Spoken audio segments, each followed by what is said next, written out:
Tersebarnya kisah yang menyalahkan wanita yang dikatakan dahulu Hawa menyebabkan Adam memakan buah terlarang.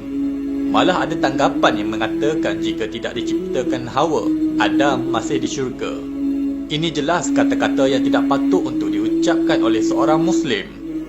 Pandangan yang cenderung ke arah menyalahkan wanita ini sebenarnya bukan berasal dari fahaman Al-Quran dan Hadis. Ia berasal daripada Bible. Wanita harus belajar dengan berdiam diri dan rendah hati. Aku tidak membenarkan wanita mengajar ataupun memerintahi lelaki. Wanita mesti berdiam diri. Hal ini demikian kerana Adam yang diciptakan dahulu. Kemudian barulah Hawa. Lagi pula bukan Adam yang ditipu, tetapi wanita yang tertipu sehingga melanggar perintah Tuhan. 1 Timotius bab kedua ayat 11 hingga 14. Hal ini berkait dengan kisah di dalam Perjanjian Lama. Buku Kejadian menceritakan faktor kepada dosa Adam adalah disebabkan oleh wanita. Ular itu bertanya kepada perempuan itu, "Benarkah Tuhan melarang kamu makan buah pada sebarang pokok di taman ini?" Wanita itu menjawab, "Kami boleh makan buah daripada setiap pokok di taman ini, kecuali buah pokok yang ada di tengah-tengah taman tersebut. Tuhan melarang kami memakan buah pada pokok itu ataupun menyentuhnya. Jika kami berbuat demikian, kami akan mati." Ular itu menjawab, "Itu tidak benar, kamu tidak akan mati." Tuhan menyebut demikian kerana dia tahu bahawa jika kamu memakan buah itu, fikiran kamu akan terbuka. Kamu akan menjadi seperti Tuhan dan mengetahui apa yang baik dan apa yang jahat. Perempuan itu nampak bahawa pokok itu cantik dan buahnya enak dimakan. Dia berfikir betapa baiknya jika dia menjadi bijaksana. Oleh itu, dia memetik buah pada pokok itu dan memakannya. Dia juga memberi buah pokok itu kepada suaminya. Dan suaminya pun memakan buah tersebut.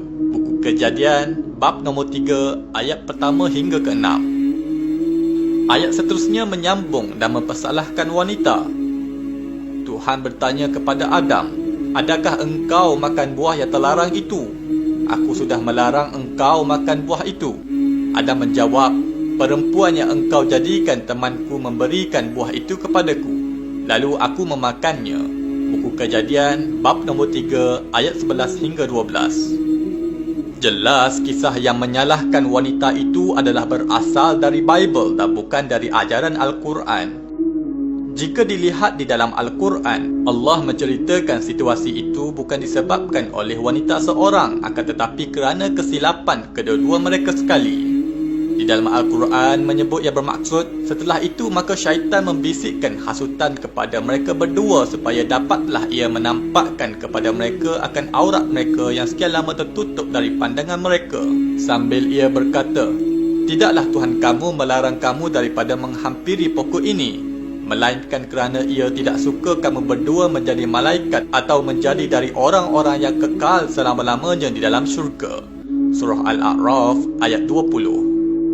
Di dalam ayat ini Allah jelas menyebut yang menjadi mangsa bisikan syaitan itu adalah mereka kedua sekali dan bukan sebelah pihak sahaja. Islam tidak memberi imej buruk kepada wanita dan jauh sama sekali hendak menghukum wanita disebabkan peristiwa ini. Manakala di dalam Bible sama ada dalam Perjanjian Lama dan juga Baru dilihat konsisten menyalahkan wanita disebabkan peristiwa ini. Adalah tidak patut untuk menyatakan Islam merendahkan martabat wanita dalam isu ini. Walhal apa yang diceritakan di dalam Al-Quran sebalik dari apa yang disebut di dalam Bible. Di dalam Islam, kedudukan wanita adalah mulia. Di dalam sebuah hadis, seorang lelaki telah bertanya kepada Rasulullah SAW, "Wahai Rasulullah, siapakah manusia yang paling berhak untuk aku berbuat baik kepadanya?" Maka Rasulullah SAW menjawab, "Ibu kamu adalah manusia yang paling berhak untuk kamu berbuat baik kepadanya. Kemudian ibu kamu. Kemudian ibu kamu. Kemudian barulah bapa kamu." Hadis riwayat Imam Muslim. Di dalam Islam, wanita mengandung dimuliakan sebagai menjadi seorang ibu. Manakala dalam Bible, wanita mengandung merupakan hukuman dari kesalahannya. Rabbana ya Rabbana, Rabbana ya Rabbana.